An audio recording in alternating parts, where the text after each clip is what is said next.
Entré en la fiesta de inauguración del bufete de abogados de mi esposa esperando champán y felicitaciones. En lugar de eso, recibí dedos acusadores, risas crueles y un sobre de divorcio entregado como si fuera la cuenta de un restaurante. Todos me llamaban el marido de prueba. Mi mujer anunció que yo era el primer caso de su bufete. Me dijo que firmara los papeles y me largara. Así que hice exactamente eso. Firmé, sonreí y salí en silencio. Lo que ella no sabía era que yo había estado financiando su sueño con 20 millones de euros de mi propio dinero. Y en los siguientes 60 segundos, estaba a punto de retirar cada maldito céntimo de debajo de sus pies. La llamada empezó antes incluso de que llegara a mi coche. 456 llamadas perdidas. Entonces alguien apareció en mi puerta y todo lo que ella había construido se vino abajo de una forma que nunca vio venir. Me llamo Mateo Alarcón. Tengo 46 años y durante los últimos 22 años he dirigido Alarcón Capital Management, una firma de capital privado que levanté desde la absoluta nada. Empecé con 50.000 euros prestados por mi difunto padre y los convertí en una cartera que supera los 200 millones. No lo digo por presumir. Lo digo porque entender de dónde vengo hace que lo que pasó después sea mucho peor. Pero antes de entrar en cómo desmantelé todo lo que mi mujer construyó, asegúrate de prestar atención a esta historia, porque vas a escuchar cómo una salida silenciosa destruyó todo un imperio. Conocí a Victoria Valenzuela en una gala benéfica hace 14 años. Ella tenía 28 entonces, recién salida de la Facultad de Derecho, trabajando como asociada en Garrigues, uno de los bufetes corporativos más prestigiosos de Madrid. Tenía esa forma de dominar una sala sin siquiera intentarlo. Un intelecto afilado, un ingenio más afilado aún y el tipo de confianza que ponía nerviosos a los socios principales. Cuando se rió de mi broma sobre que los abogados corporativos son buscapleitos profesionales, supe que estaba perdido. Nuestra boda fue todo lo que Victoria quería. El salón del Hotel Ritz, 300 invitados, cobertura en las revistas de alta sociedad madrileña. Llevaba un vestido de pronovias hecho a medida que costaba más que la mayoría de los coches, y no me importó el precio porque verla feliz hacía que cada euro valiera la pena. Pasamos la luna de miel en la costa amalfitana, 3 semanas bebiendo vino y planeando nuestro futuro. Quería llegar a ser socia en Garrigues en 5 años, y luego empezar su propio bufete especializado en litigios corporativos y fusiones. Le dije que la apoyaría en lo que necesitara. Durante 13 años, cumplí esa promesa. Victoria trabajaba horas demenciales. Las semanas de 80 horas eran normales durante la preparación de un juicio. Los fines de semana desaparecían entre expedientes y declaraciones. Nunca me quejé porque entendía la ambición. Demonios, yo había construido mi propia empresa desde cero con la misma dedicación obsesiva. Pero en algún momento alrededor del 10º año, las cosas empezaron a cambiar de formas que yo no quería reconocer. Las noches de trabajo se hicieron más largas. Los viajes de negocio se multiplicaron como conejos. Victoria empezó a recibir llamadas en otras habitaciones, cerrando puertas que antes solían estar abiertas. Desarrolló el hábito de revisar su teléfono constantemente, boca abajo en cada superficie, protegido con una seguridad biométrica que cambiaba cada mes. Cuando preguntaba, me despachaba con explicaciones sobre la confidencialidad del cliente y el secreto profesional. Respuestas perfectamente razonables que se sentían perfectamente erróneas. Luego vinieron los cambios sociales. Victoria se apuntó a un nuevo gimnasio que requería cuotas especiales y tenía sesiones de entrenamiento a horas intempestivas. Empezó a comprar lencería que nunca la vi usar, piezas caras de boutiques de las que nunca la había oído hablar. Su perfume también cambió, pasando del ligero aroma floral que usaba desde la universidad a algo más pesado, más exótico, del tipo que se pega a la ropa y te hace preguntar dónde ha estado pasando el tiempo a alguien. Pero la mayor señal de alarma fue cómo hablaba de sus planes de carrera. Durante años, Victoria había discutido la idea de ser socia en su bufete como si fuera su objetivo final. Entonces, de repente, hace unos 8 meses, empezó a mencionar el inicio de su propia firma. No en un futuro lejano como siempre habíamos planeado, sino pronto. En cuestión de meses, dijo que tenía inversores alineados y un espacio de oficinas ya elegido en el Distrito Financiero de Madrid, cerca de Asca. Todo se movía rápido, demasiado rápido para algo que supuestamente acababa de empezar a planear. No dije nada porque una parte de mí tenía curiosidad por ver cuánto tiempo mantendría la farsa. Y honestamente, otra parte de mí ya estaba calculando contingencias. No había construido una firma de inversión exitosa ignorando las señales de advertencia o esperando que los problemas se resolvieran solos. Cuando ves humo, empiezas a buscar el fuego. Y cuando encuentras el fuego, te aseguras de no estar parado en el radio de la explosión cuando todo estalle. La invitación llegó 3 semanas antes del evento. Papel de gran gramaje, letras en relieve, el tipo de anuncio formal que grita: lo hemos logrado. Inauguración oficial de Valenzuela y Asociados. Victoria me la entregó durante el desayuno con esa sonrisa brillante y expectante. Mateo, esto es todo, dijo, con los ojos brillando de emoción. Todo por lo que hemos trabajado. Quiero que estés allí cuando corte la cinta de mi propio bufete. Nuestro bufete, corregí suavemente. Lo construimos juntos. Su sonrisa flaqueó por un segundo. Por supuesto, nuestro bufete. Pero la forma en que lo dijo dejó claro de quién era el nombre que estaba en la puerta y qué contribuciones valoraba realmente. La mañana de la fiesta, Victoria salió temprano para supervisar los preparativos finales. Llevaba un traje de Armani azul marino que probablemente costó 4.000 euros. Su cabello estaba peinado en ese moño severo que usaba para las reuniones importantes.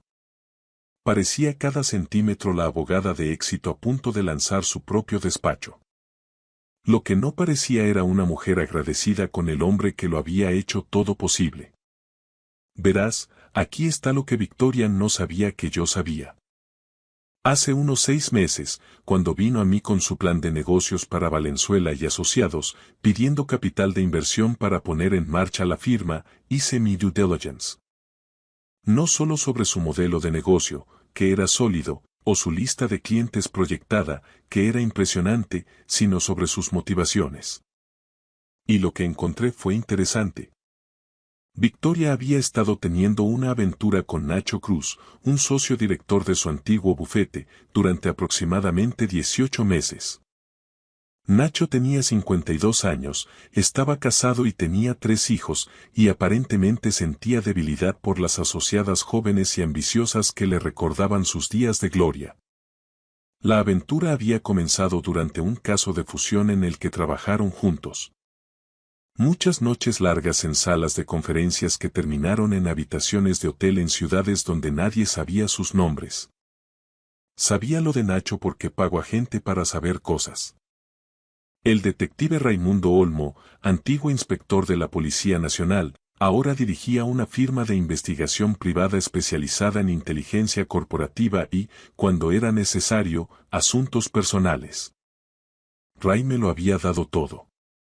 Recibos de hotel, fotografías, mensajes de texto recuperados de registros telefónicos e incluso grabaciones de audio de un dispositivo que Victoria había dejado encendido accidentalmente en su maletín durante una comida de trabajo particularmente indiscreta. Pero aquí está lo que realmente me dolió. Nacho Cruz era uno de los principales inversores de Victoria en Valenzuela y Asociados.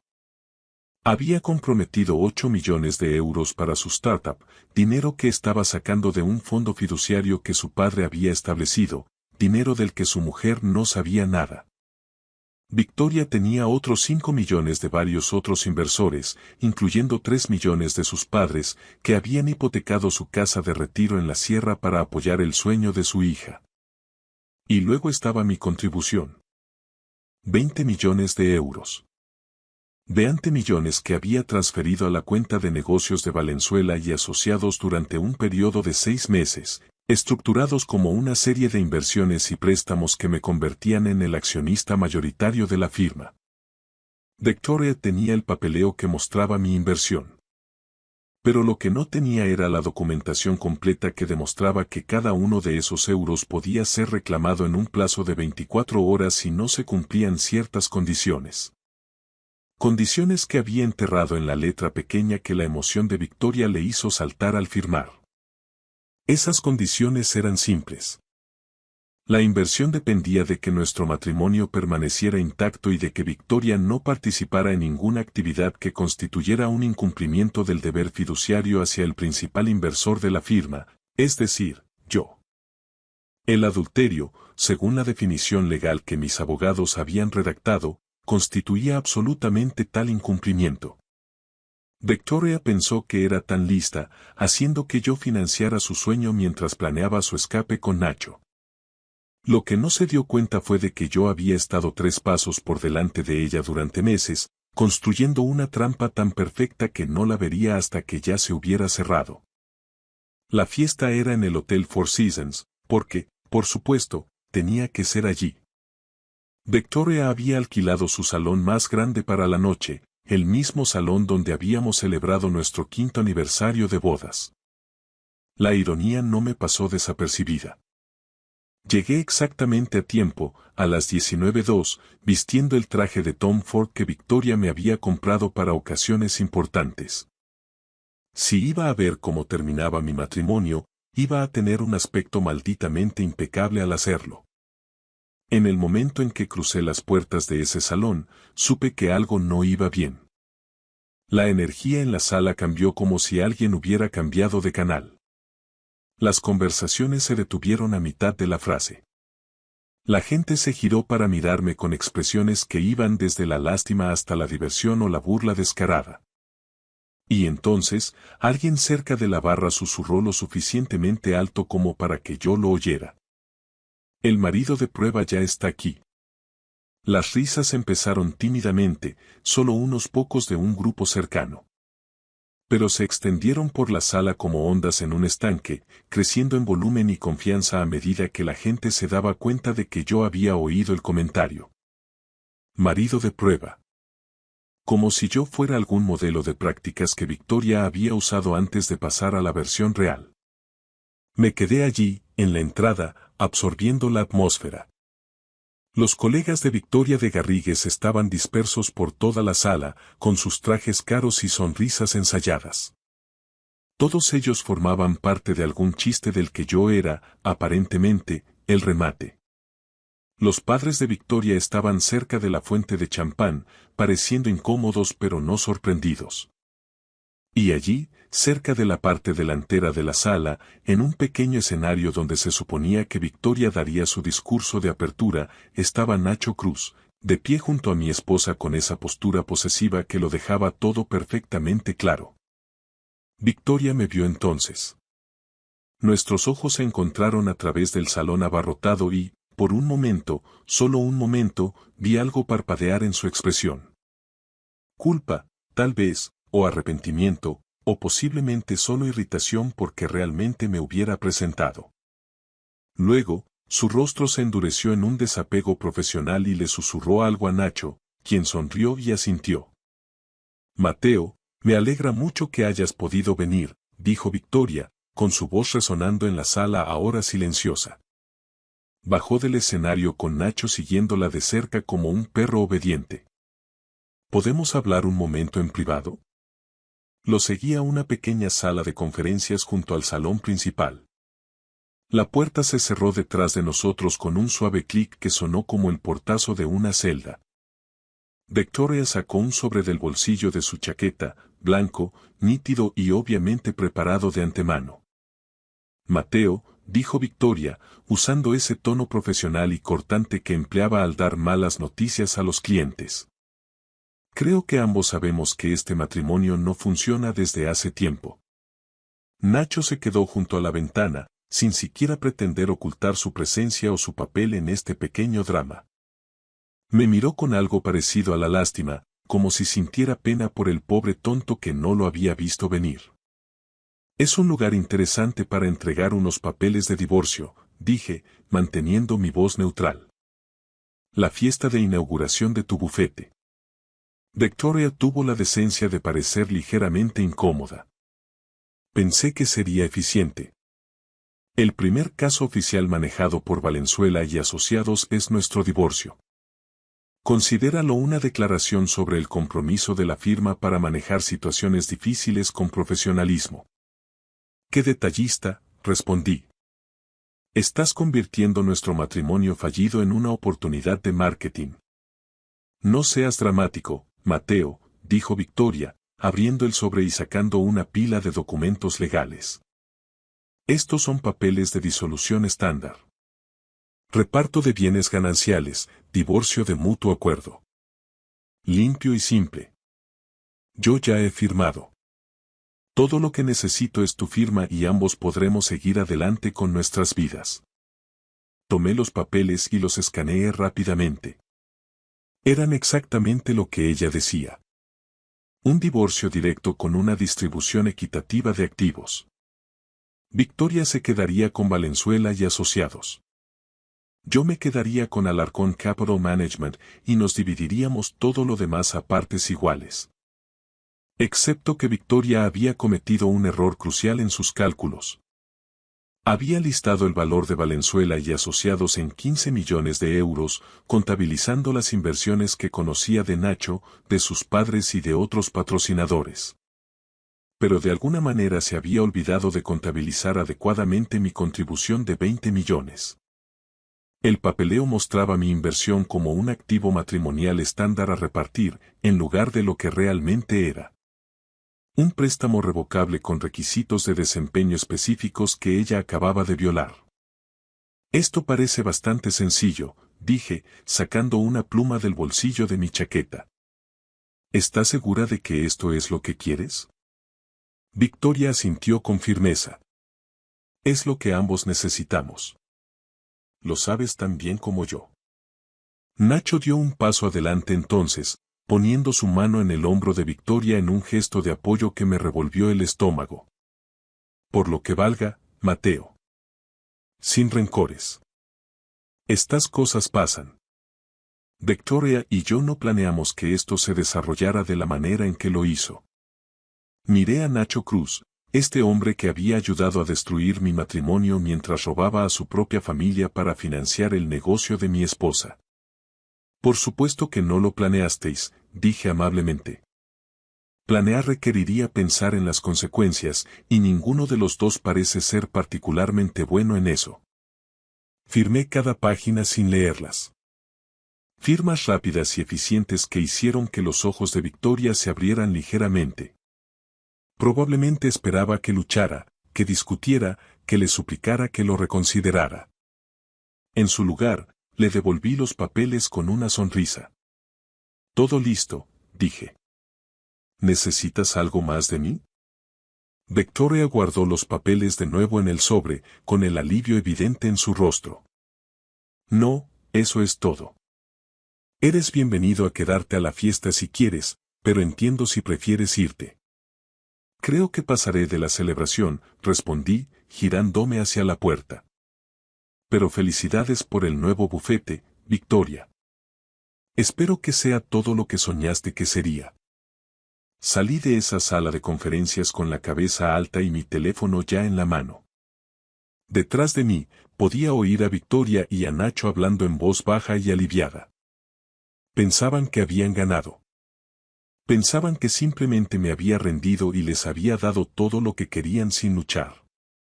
No tenían idea de que la verdadera lucha acababa de empezar y que terminaría antes de que se dieran cuenta de que habían perdido. El trayecto en Cabify de vuelta a mi ático tardó 15 minutos por el tráfico de Madrid. Durante esos 15 minutos, hice 3 llamadas telefónicas que desmantelarían todo lo que Victoria había construido.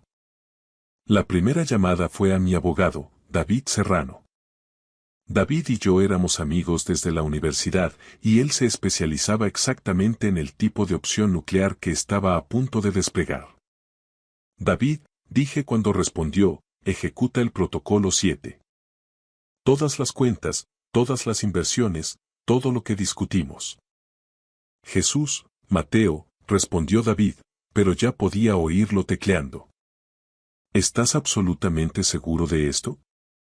Me acaba de entregar los papeles del divorcio en la fiesta de inauguración de su bufete delante de Nacho Cruz y de la mitad de los socios de Garrigues. Estoy seguro. Dame 2 horas, dijo David. Todo estará en movimiento para las 10 de la noche. La segunda llamada fue para Raimundo Olmo, mi investigador privado. Ray, es hora de liberar la documentación. Todo lo que hemos recopilado. La esposa de Nacho Cruz debe recibir el paquete completo en persona. El Comité de Ética de Garrigues recibirá sus copias mañana por la mañana y asegúrate de que el Colegio de la Abogacía de Madrid tenga su juego antes del cierre de la jornada laboral. Todo preparado, Mateo, dijo Ray. El mensajero va de camino a casa de la señora Cruz en este momento. La tercera llamada fue la que más le dolería a Victoria. Marqué el número de Carlos Arenas, el socio director de su antiguo bufete y superior directo de Nacho Cruz. Carlos, soy Mateo Alarcón. Te llamo por Nacho Cruz y algunas preocupaciones sobre su conducta ética que afectan a la reputación de tu firma.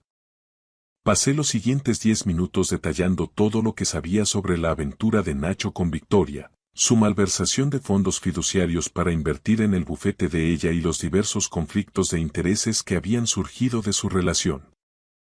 Tenía documentación y estaba dispuesto a compartirla con las autoridades pertinentes si el bufete no tomaba medidas inmediatas. Carlos Arenas no era tonto. Me agradeció la información y me aseguró que realizarían una investigación interna exhaustiva de inmediato. Traducción. La carrera de Nacho Cruz había terminado.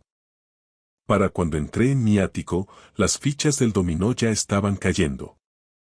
Me serví 3 dedos de Macallan 25 y me instalé en mi sillón de cuero con vistas a la ciudad. Mi teléfono empezó a vibrar casi de inmediato, pero lo ignoré. Deja que entren en pánico. Había pasado meses planeando este momento y pensaba saborear cada segundo. La primera señal real de que Victoria entendía la magnitud de su error llegó a las 21:47. Mi teléfono mostraba 127 llamadas perdidas y el doble de mensajes de texto.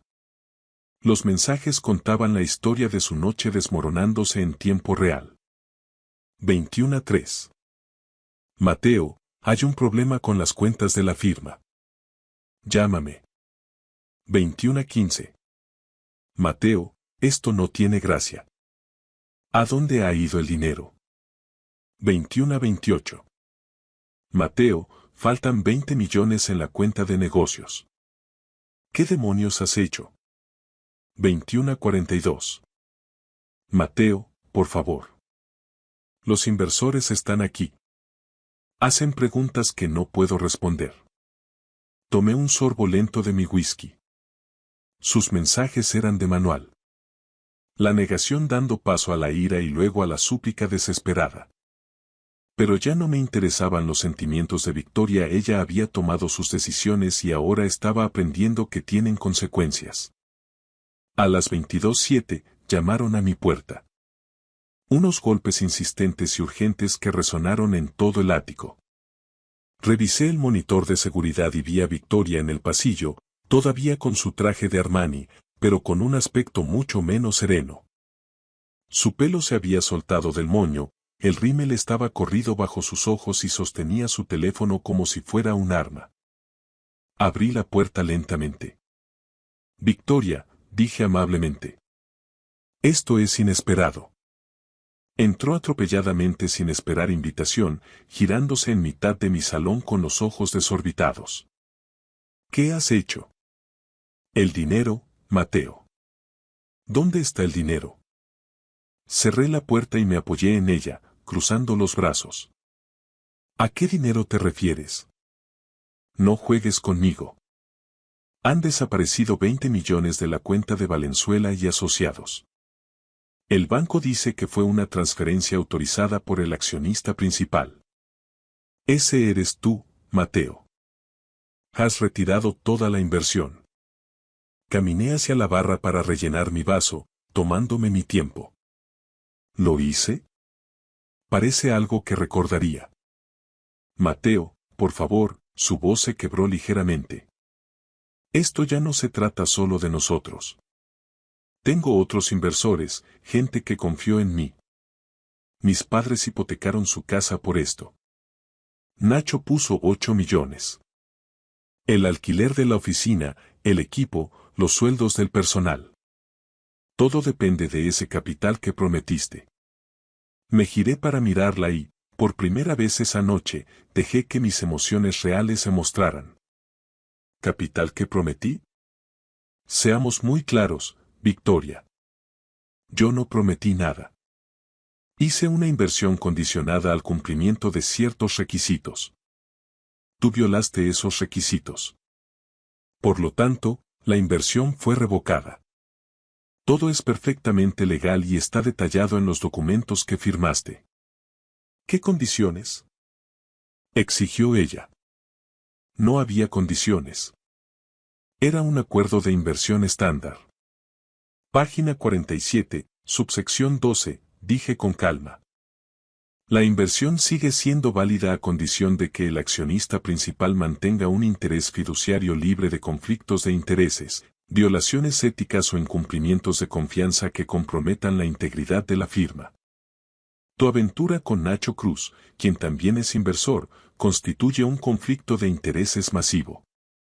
Tu uso de mi capital de inversión mientras planeabas divorciarte de mí constituye un abuso de confianza. Por lo tanto, el contrato es nulo y la inversión se retira. El rostro de Victoria se quedó lívido. ¿Lo sabías todo este tiempo? ¿Sabías lo de Nacho? Lo sé desde hace 18 meses, respondí. Desde aquella primera habitación de hotel en Barcelona durante la fusión de Carmichael. Conozco cada cena, cada escapada de fin de semana, cada mentira que dijiste mientras planeabas tu estrategia de salida. Lo sé todo, Victoria. Simplemente esperé a que construyeras algo que valiera la pena destruir antes de quitártelo. Se desplomó en mi sofá, como si sus piernas ya no pudieran sostenerla. Pero el dinero de mis padres. La inversión de Nacho. Estás destruyendo la vida de personas inocentes. Solté una carcajada. Una carcajada real. ¿Nacho Cruz es inocente? ¿El hombre que malversó el fondo fiduciario de su padre para impresionarte? ¿El hombre que está recibiendo ahora mismo los papeles de divorcio de su esposa tras 25 años de matrimonio? ¿El hombre cuya carrera legal está a punto de implosionar cuando el Colegio de la Abogacía reciba mañana la documentación de sus faltas éticas? ¿Ese Nacho Cruz? Victoria me miró con horror. ¿Has enviado la documentación al colegio? La he enviado a todos los que necesitaban verla, dije. Al Comité de Ética de Garrigues, al colegio, a la mujer de Nacho. Que, por cierto, ya ha solicitado el divorcio y ha congelado todos los activos matrimoniales, lo que incluye esos 8 millones que invirtió en tu firma. Ah. Y también notifiqué a los administradores del fondo fiduciario sobre su malversación. Nacho se enfrenta a posibles cargos penales, Victoria. Pero claro, hablemos de personas inocentes. Claro. Aquí tienes la traducción al español de este fragmento, manteniendo el tono dramático y los nombres adaptados de nuestra versión española. Esto es una locura, susurró Victoria. Estás destruyéndolo todo solo porque he dejado de quererte. Me puse en cuclillas frente a ella, mirándola directamente a los ojos. No, Victoria, te estoy enseñando que los actos tienen consecuencias. No es solo que hayas dejado de quererme. Planeaste una traición sofisticada, usaste mi dinero para financiar tu fuga, me humillaste ante mis colegas y pensaste que saldrías ilesa. No se trata de amor. Se trata de respeto, de honestidad y de un principio fundamental. No puedes usar a una persona y luego desecharla sin enfrentar las consecuencias. Mi teléfono vibró con una llamada entrante. Era Carlos Arenas, de Garrigues. Puse en manos libres. Mateo, la voz de Carlos sonaba tensa, Nacho Cruz ha sido despedido de inmediato. También hemos revisado la situación con Valenzuela y asociados y debo informarte que Garrigues retira su acuerdo de colaboración con el bufete. Dadas las complicaciones éticas que han salido a la luz, no podemos vincular nuestro nombre con este proyecto.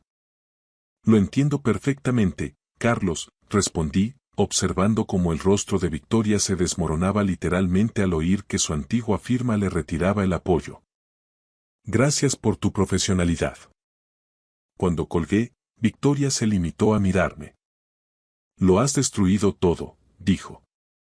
El bufete, la carrera de Nacho, mi reputación.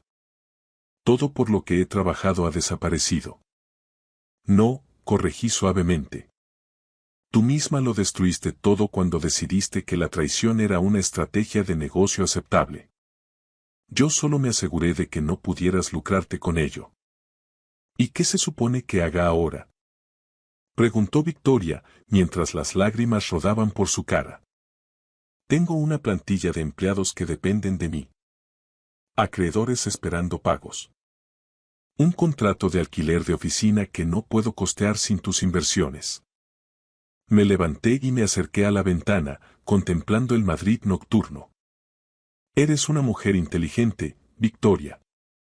Soluciónalo de la misma forma que lo hice yo cuando empecé de cero.